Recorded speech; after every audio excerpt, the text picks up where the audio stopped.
Қайырлы күн, құрметті достар. Сіздермен бүгін 3 сыныптың 84 сабағын бастаймыз. Сабақтың тақырыбы бір таңбалы санға қалдықпен бөлу. Бірінші есеп, өрнектерді мәнімен сәйкестендіріп, мүсіндері қандай материалдан жасалғанын анықта. Бірінші, металдан жасалған мүсінді анықтайық. Ең алдымен 200-ді 3-ке көбейту керек. Сонда 600 болады. Енді 600-ден 300-ді азайтамыз. Сонда 300 болады. Олай болса, 300 деген жауапқа байланысты Қарасай батыр ескерткіші металдан жасалған екен. Енді тастан жасалған мүсінді анықтайық. 400-ді 2-ге көбейтеміз, 800 болады. 1000-нан 800-ді азайтсақ, 200. Олай болса, 200 деген жауапқа байланысты Сұлтан Бейбарыс ескерткіші тастан жасалған екен. Келесі, ағаштан жасалған мүсінді анықтайық. 20-ны 3-ке көбейтеміз. 60 болады.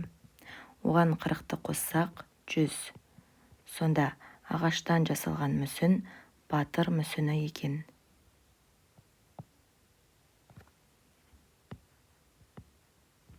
Келесі екінші есеп, нұсқасы қорапқа 12 қарындашты 6-дан бөліп сал. Олай болса, 12-ні 6-ға бөлеміз, 2 қорапқа бөлініп салынады. Тексерейік. 6-ны 2-ге көбейтеміз, бастапқы 12 шығады. Енді есебі қорапқа 14 қарындашты 6-дан бөліп сал. Сонда 14-ті 6-ға бөлсек, 2 қорапқа бөлініп салынады, ал 2-і артық қалады. Тексеріп көрейік. 2 қорапты 6-ға көбейтеміз, сонда 2 қарындаш артық қалған еді, оны қосамыз, сонда бастапқы 14 қарындаш шығады. Келесі есебі қорапқа 5 қарындашты 6-дан бөліп сал. Ол үшін қанша қорап қажет болады? 5 санының құрамында 6 неше рет бар? 5 санының құрамында 6 саны жоқ, яғни 0. Бір қорапта қажет емес. Қарындаштардың барлығы үстел үстінде қалады. Сонда 5-ті 6-ға бөлсек, 0,5 қалдық болады. Енді тексеріп көрейік. 0-ды 6-ға көбейтеміз және 5 қалдықты қоссақ, бастапқы 5 қарындаш шығады. Келесі үшінші есеп, нұсқасы көркем еңбек сабағында балалар 20 қоянның мүсінін жасады. Олар әр қатарға 9-дан қойды. Қанша қатар шықты, қанша мүсін артылып қалды. Сонда 20 қоянды әр қатарға 9-дан қою керек. Сонда 9-ға бөлеміз. Олай болса, 2 қатар шығады, ал 2 қоян артылып қалады. Енді тексеріп көрейік. 2 қатарды 9 қоянға көбейтеміз және артық қалған 2 қоянды қосамыз. Сонда барлығы 20 қоян шығады. Жауабы 2 қатар. Ал 2 қоян артық қалады. Яғни 2 қоянның мүсіні.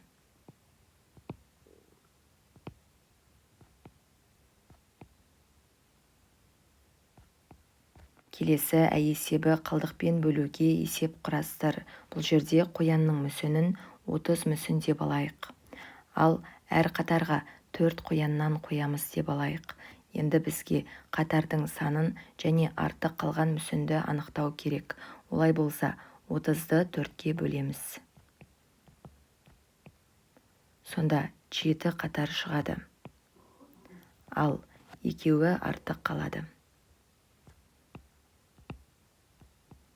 Енді тексеріп көрейік. 7 қатарды 4 қоянға көбейтеміз. Артық қалған 2 қоянды қосамыз. Сонда барлығы 30 қоян. Жауабы 7 қатар. Ал 2-і қалады.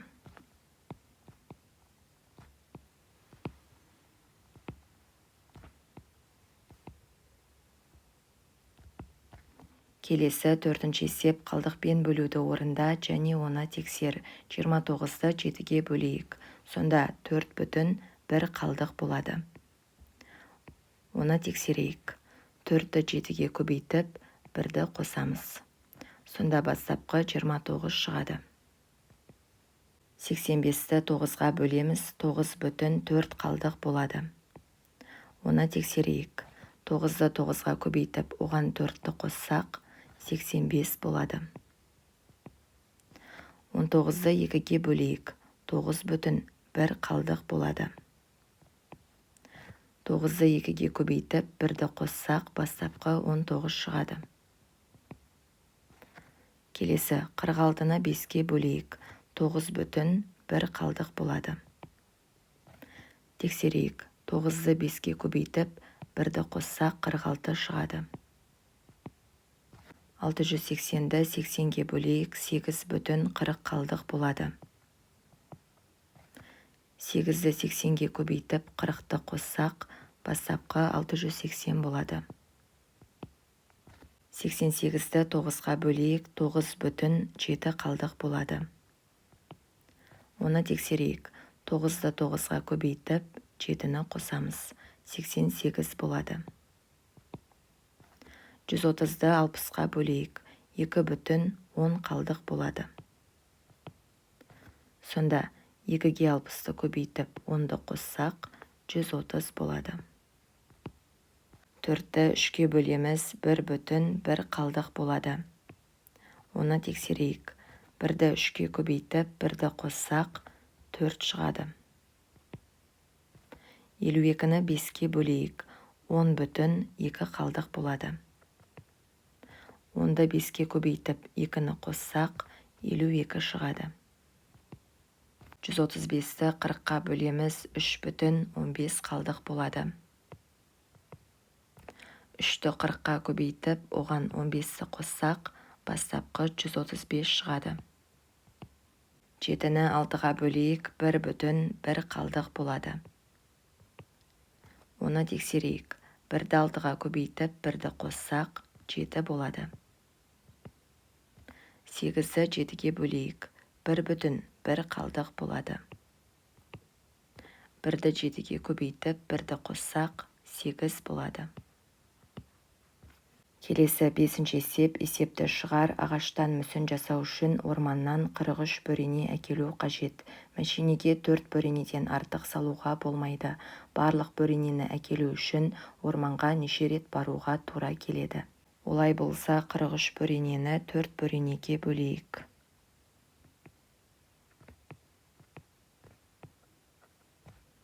Сонда 10 рет 4 бөренені апаруға болады, және 3 қалдық қалады.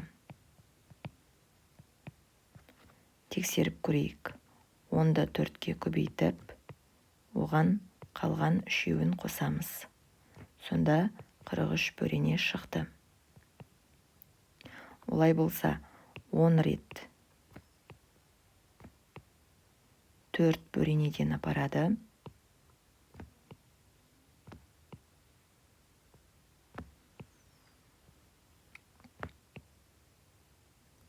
Ал 1 рет 3 бөренені апарады.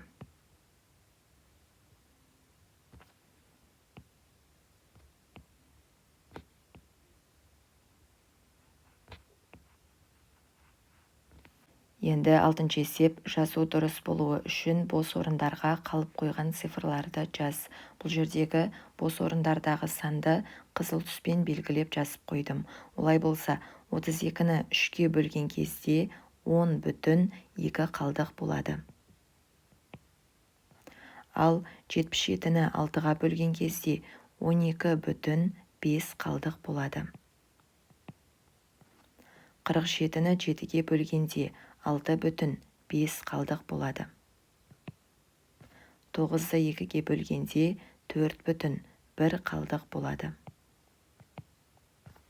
Енді 7-ші ай есебі. Қалдықпен бөлуді орында. 5-ті 8-ге бөлейік. 0 бүтін 5 қалдық болады. Оның дұрыстығын тексерген кезде бастапқы жауап шығады. 4-ті 6-ға бөлейік. 0 бүтін 4 қалдық болады. Оның дұрыстығын тексергенде бастапқы жауап шығады. 50-ді 9-ға бөлейік. 5,5 қалдық болады. Сонда 5-ті 9-ға көбейтіп, 5 қалдықты қоссақ, 50 болады. 48-ді 7-ге бөлгенде 6,6 қалдық болады. 6-ны 7-ге көбейтіп, 6 қалдықты қоссақ, 48 болады. 84-ті 9-ға бөлейік. 9,3 қалдық болады. 9-ды 9-ға көбейтіп, 3 қалдықты қосамыз, 84 болады. 27-ні 5-ге бөлейік. 5,2 қалдық болады. 5-ті 5-ге көбейтіп, 2 қалдықты қосамыз, 27 болады. Енді есебі қалдықпен бөлуге тағы 3 мысал ойластыр. Мысалы, 15-ті 4-ге бөлейік. Сонда 3,3 қалдық болады. Тексеріп көрейік. 3-ті 4-ге көбейтіп, оған 3 қалдықты қосамыз. Сонда 15 болады. Келесі 4-ті 3-ге бөлейік. 1,1 қалдық болады. 1-ді 3-ге көбейтіп, 1-ді қосамыз, 4 болады. 20-ны 3-ге бөлейік. 6,2 қалдық болады. 6-ны 3-ге көбейтіп, 2-ні қоссақ, 20 болады. Келесі 8-ші есеп тиімді есепте. Бұл жерде бағыттары бойынша амалдарды орындау керек. Бірінші, 4-ті 9-ға көбейткенде 36 болады.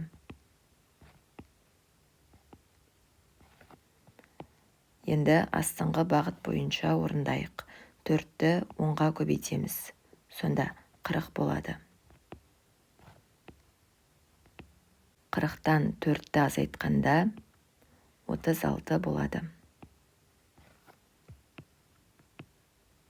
Келесі 3-ге 29-ті көбейтейік. Сонда 87 болады.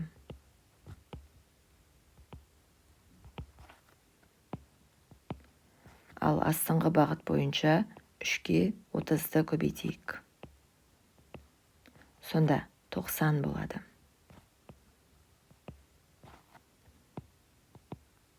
Одан кейін 90-нан 3-ті азайтайық.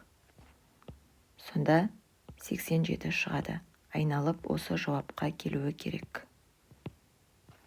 Келесі 9-ші есеп амалдардың орындалу ретін анықта, өрнектерді баған түрінде жазып, оларды есепте. Бірінші есепте 431-ден 134-ті азайтып аламыз. Сонда бұл бірінші амал 297 болады.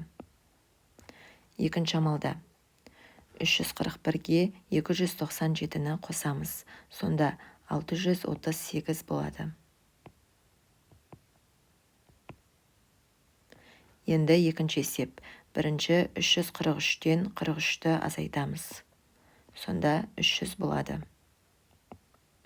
Екінші амалда 434-тен 300-ті азайту керек. 134 болады.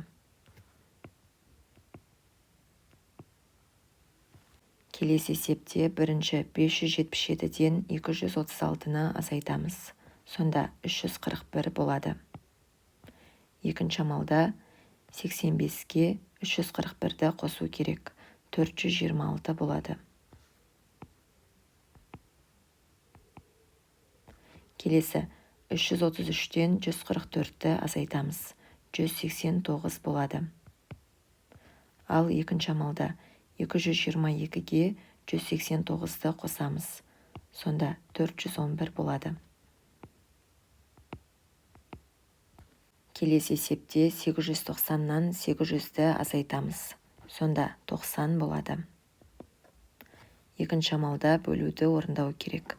90-ды 3-ке бөлеміз, 30 болады. Үшінші амалда 99-ға 30-ті қосамыз. Сонда 129 болады. Келесі, бірінші 320-дан 20-ны азайтамыз. 300 болады. Одан кейін 10-ны 10-ға бөлу керек. 30 болады. Және 1000-нан 30-ды азайтамыз. Сонда 970 болады.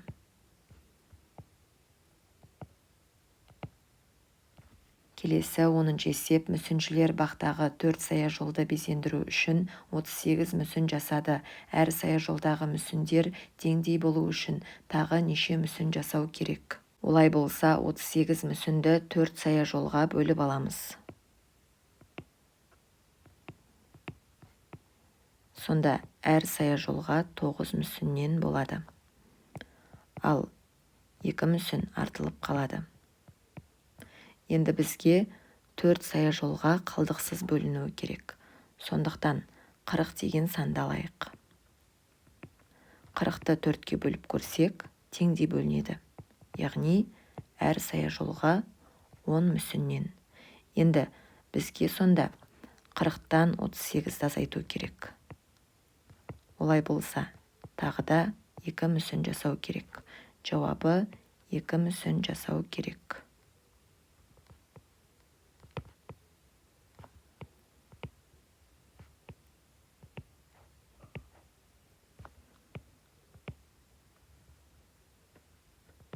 Міне, құрметті достар, біздің бүгінгі сабағымыз аяқталды. Келесі сабақтарды көру үшін каналға тіркеліп, видеоға лайк басуды ұмытпаңыздар. Сау саламатта болыңыздар.